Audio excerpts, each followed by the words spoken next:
He served him for 10 whole years. 10 years of sweat, hunger, patience, and loyalty. 10 years of waking up before the sun, sweeping the shop, carrying heavy cartons of televisions, phones, radios, and wires, all for one promise. My son, serve me well, and after 10 years, I will settle you with your own shop. But when the time finally came, instead of celebrating him with honor, instead of giving him the shop he had dreamed of, the wicked master did something unthinkable. He called the police. He set the boy up. He had him thrown behind bars. Why? Because this was the same trap he had used to destroy every apprentice before him. He never settled anyone. He only ruined lives. But this time, he met his match. Welcome to Tales by Omoh. In a small village just outside Ogara, Delta State, lived a poor farmer named Dennis and his wife, Ngozi. Their son, Emeka, was bright, strong, and always willing to help his parents on the farm. But Dennis knew something. Farming alone would not give Emeka a future. So one evening, after a long day on the farm, he said to his wife, "Obi, our boy deserves better. He cannot die a poor farmer like me. Let us take him to town. Let him learn business." Obi sighed. But who will take him? Who will accept him as an apprentice?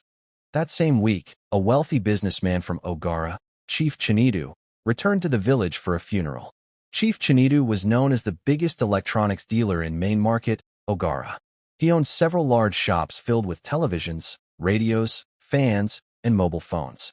He was also known for his loud laughter, his expensive wine-colored senator outfits, and his flashy cars. Dennis and Chigazi approached him humbly after the funeral. They knelt before him and begged, "Chief, please help our son. Let him serve you in your shop. We believe after some years you will settle him, and he will also become a man." Chief looked at them, rubbed his big stomach, and smiled. "Ogara business is not for the weak, but since you have begged me, I will take him. 10 years. If he serves me well, I will give him his own shop." The parents rejoiced. That night, Ngozi hugged her son and whispered, "My son, endure it. No matter what, endure. 10 years will come and go, and one day you will stand as a man in Ogara." Emeka left for the city the next morning, his small bag hanging on his shoulder, his dreams bigger than his steps. Life in the city was nothing like the quiet of the village. On his first day at Main Market, Emeka's eyes grew wide at the endless shops, noisy customers, loud bargaining, and heavy traffic. Chief's electronics shop was the biggest in the line, but life as an apprentice was hard. Emeka woke up before dawn to sweep the shop and arrange cartons of goods. He carried heavy loads from warehouses, sometimes until his shoulders ached. He ate last, often the leftovers after everyone else had finished. At night, he slept on a thin mat inside the shop, between boxes of television sets. But Emeka did not complain. Whenever he thought of giving up, he remembered his mother's words, "Endure, my son." Other apprentices came and went. Some gave up and ran home. Some were beaten by Chief until they fled. But Emeka stayed. Still, there was something strange. One evening, he overheard older traders whispering, none of Chief Chinedu's boys have ever been settled. Yes, I heard he always finds one excuse or the other. Some even end up in police stations." Emeka's heart skipped. Was this true, or just market gossip? Years rolled by like a moving river. Emeka grew into a fine young man. He learned the business well, how to speak to customers, how to bargain, how to know original electronics from fake. He had become Chief's right hand in the shop. Finally, his 10 years of service ended. His parents and even the community were waiting to hear that Chief had settled him. On the last market day of his 10th year, his fellow apprentices shook his hand. "Congratulations, Emeka. Your freedom is here." Emeka smiled with tears in his eyes. He had waited for this day. But that night, something happened. Chief called him into a small room at the back of the shop. The room smelled of beer and cigarettes. Chief was seated with 2 police officers. On the table lay a carton sealed with tape. "Emeka," Chief said slowly, "open this carton." Emeka obeyed. His heart froze. Inside the carton were several stolen mobile phones. The police officers stood. One shouted, "So you are the thief? You have been stealing from this shop." Emeka's mouth opened in shock. "No, sir, I don't know anything about this. I swear." Chief leaned back in his chair, smiling wickedly. 10 years, and this is how you repay me? Officers, take him away." The handcuffs clicked. Emeka cried out as they dragged him toward the door. And at that moment, Emeka realized the whispers were true. Chief had never settled anyone. He only destroyed them. And now it was his turn. But Chief did not know. Emeka would not go down like the others. The days in the cell moved slowly, like a bad dream. The air was damp. The floor was cold. The only window was high and small. Emeka shared space with two tired men who barely spoke. In the night, he prayed in a whisper. In the morning, he sat up and stared at the old wall, trying to keep his mind calm. On the third day, no charge had been filed. An older officer, Sergeant Ife, looked at him with quiet pity. "Boy, who be your person?" he asked. "No one, sir," Emeka said. "I served my Oga for 10 years. I didn't steal." Sergeant Ife sighed and walked away. By afternoon, the DPO came out waving a small file. "This case is empty," he said. "No formal statement, no surety. Release him." They opened the cell. The handcuffs were removed without a word. Emeka stepped out into the sunlight, blinking, weak, but free. He had no phone, no money, no bag. Only the shirt on his back and the anger in his chest. That same day, Dennis and Nonso reached Ogara. Dust from the road still sat on their shoes when they entered Chief's big shop. Chief stood behind the counter in a crisp navy blue senator outfit, face smooth like nothing had happened. "Chief, we hear say our son is with the police," Osita said, voice shaking. "Please, what did he do?" Chief clicked his tongue. "Your son? Ah, very painful. He disappointed me. He is in the police cell. Thief is thief." Ngozi burst into tears. "Not my Emeka. He cannot steal." Dennis stood firm. "Chief, I know my son. He did not steal." Chief shrugged and turned away as if the matter was small. "Go and meet the police. They will tell you." At the station, the parents were told, "He has been released." Released? When? Where did he go? They searched Main Market, Upper Ava, and the bus park. They asked traders, bus drivers, food sellers. At sunset, near a small church by a quiet corner of the market, Ngozi saw a figure sitting on the steps with his head down. "Emeka." He looked up. His mother ran. His father followed. There on the church steps, they hugged and cried. Emeka told them everything: the sealed carton, the police, the smile on Chief's face. Osita's eyes were red, but his voice was steady. "My son, I believe you. Your mother believes you. We know you. You did not steal." They had no money for lawyers. They had no strength for courts. They were village people who only knew God. They wept, prayed, and the next morning they prepared to go back. "Come with us," Ngozi begged. Emeka shook his head. "Mama, I am a man now. I know this city. I will work. I will start small, and I will expose him. I promise you." Dennis put a hand on his shoulder. "Be careful. Do not hate. Use wisdom. God will fight for you." They left. Emeka watched the bus pull away, then looked back at Ogara. The sun was bright. The day was new. He had nothing, but he had his name and a vow. The first week was rough. Emeka slept under the church corridor, using his folded shirt as a pillow. He bathed at dawn by the tap behind the building. He ate what he could, bread and pure water, sometimes a plate of rice from a kind food seller who had seen him serve Chief for years. He started hustling in the market, helping to carry cartons, offloading goods from trucks, running small errands for traders. He did not beg. He worked. Little by little, people remembered his face. "Is that not Chief's boy?" One woman whispered. "Yes," another replied.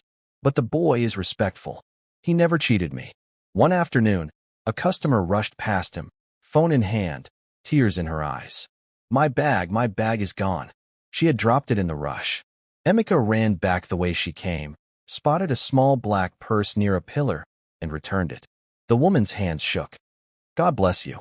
How much should I give you?" "Nothing, madam," he said. "Just pray for me." Word spread, the boy is clean. A few days later, an older trader, Ogamedu, called him. "You, Emeka, come." He pushed a small pile of cartons toward him. "Help me load. I will pay you at close of day." Emeka worked well. He spoke gently to customers. He never touched money that wasn't his. By evening, Ogamedu handed him 4,000 naira. "Come again tomorrow," he said. By the second week, Emeka found a shared bed space in a boys' room near the market. For young men, one small room, one ceiling fan that made more noise than wind. It was not much, but it was a start.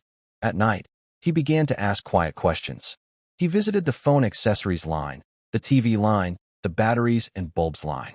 He looked for faces he knew, and he found them. Santo, once an apprentice under Chief, now selling small phone pouches on a wooden table by the road. Hugo, once bright and loud, now quiet, packing earpieces in a nylon bag, eyes tired. Chima, who left after year 8, now fixed small radios for a living. They all had the same story. The night before my settlement, police came, Santo said softly. They said they found phones in my bag. I never saw those phones in my life. Me, it was batteries, Hugo said. A whole carton inside the back room. I had the key, so they said it was me. Chief cried in front of people like I heard him. Mine was cash, Chima said. They said I hid money under the drawer. It was not true. Emeka listened, heart heavy but mind sharp. Do you have any paper? Any old messages, receipts, anything that shows you were clean? Santo brought a small nylon filled with old receipts he signed during deliveries. Hugo had 2 text messages from a junior staff telling him to come to the back room alone the night police came. Chima had a witness, a gate man who saw 2 men sneaking in late. Emeka borrowed a simple keypad phone with a small voice recorder feature from a friend.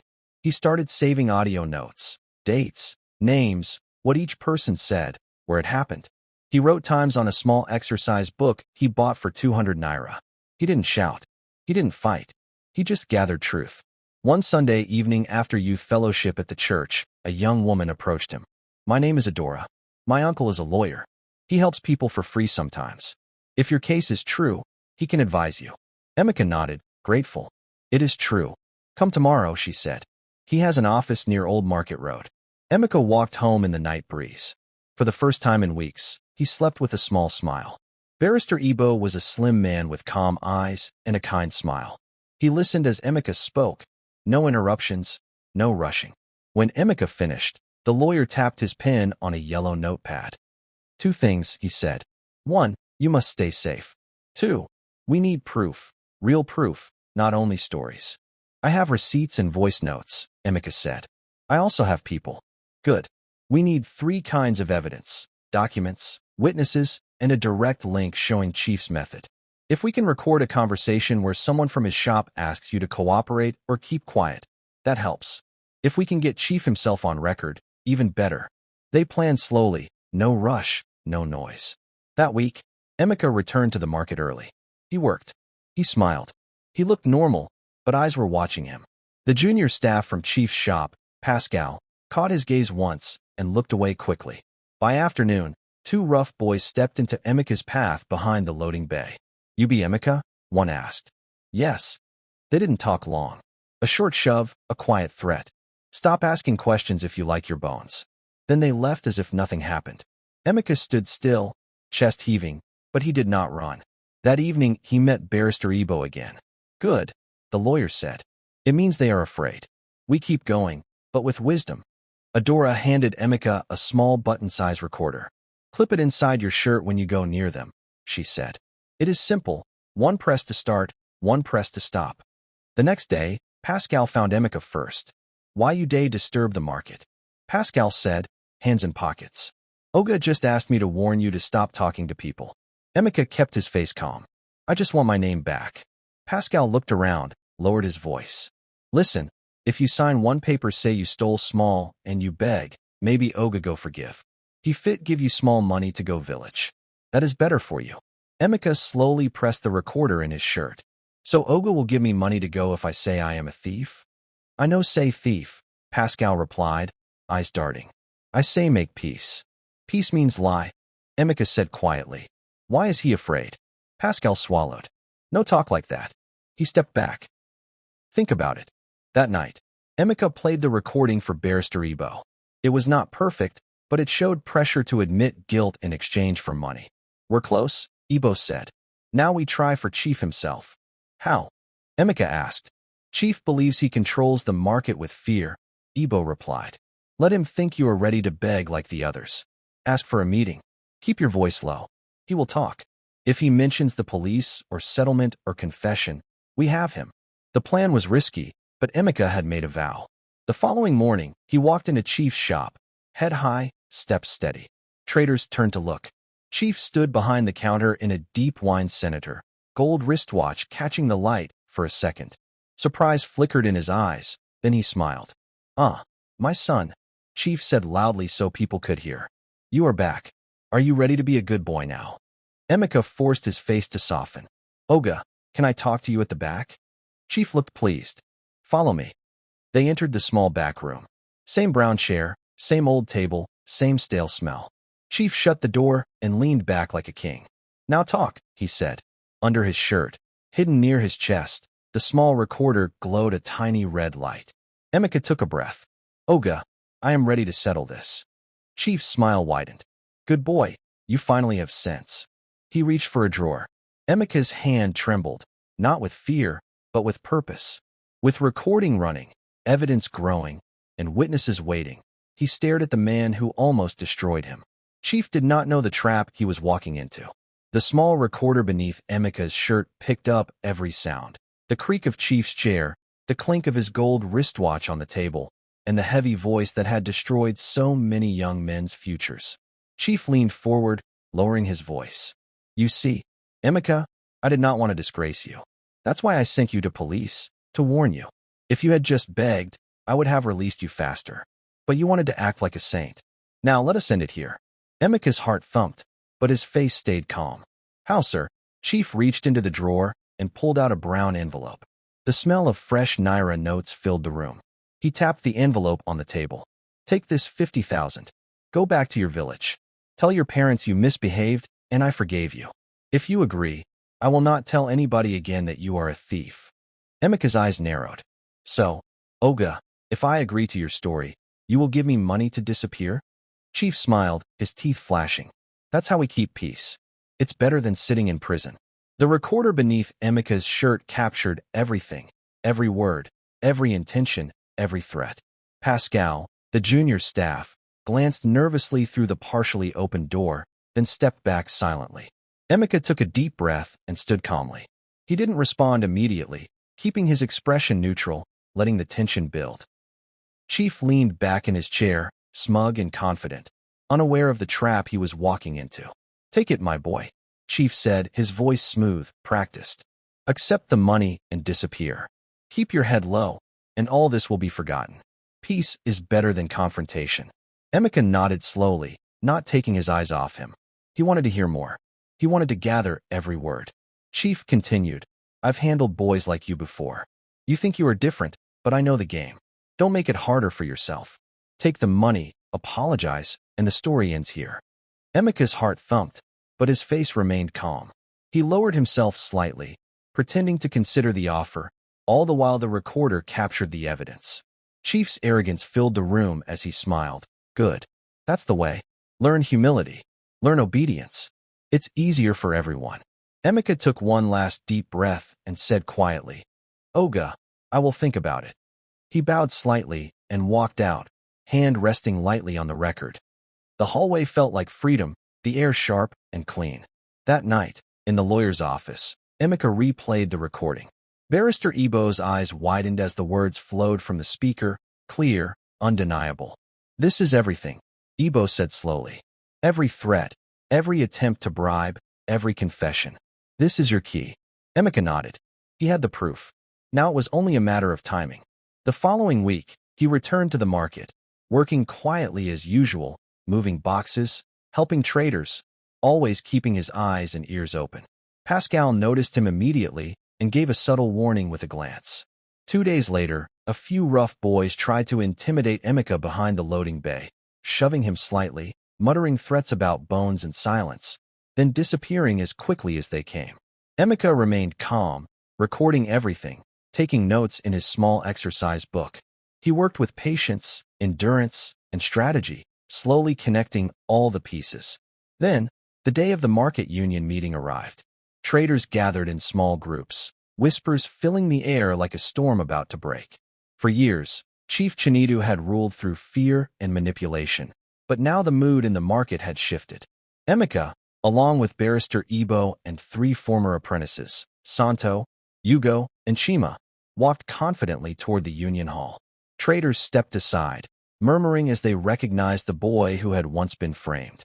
Dennis and Ngozi, his parents, followed behind, hearts pounding with anticipation.